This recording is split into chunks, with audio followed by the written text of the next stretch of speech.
आजच मंत्रिमंडळ बैठकीमध्ये ओला दुष्काळ जाहीर करा अशी मागणी वडेट्टीवारांनी केलेली आहे। वरिष्ठ काँग्रेसचे नेते विजय वडेट्टीवार यांची मागणी आहे। सरकारने दिवाळीपूर्वी शेतकऱ्यांना दिलासा देणारे ठोस निर्णय घ्यावेत असं वडेट्टीवारांनी म्हटलंय।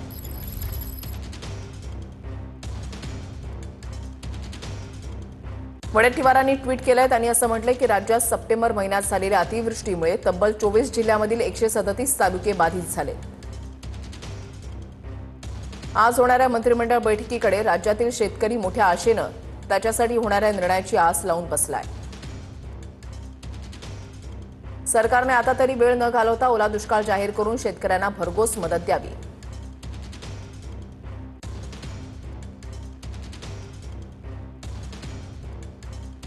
लोकांची घरं कोसळलेली आहेत, जनावरं वाहून गेलेली आहेत, त्यामुळे बाधितांना तातडीनं मदत मिळणं अत्यावश्यक आहे।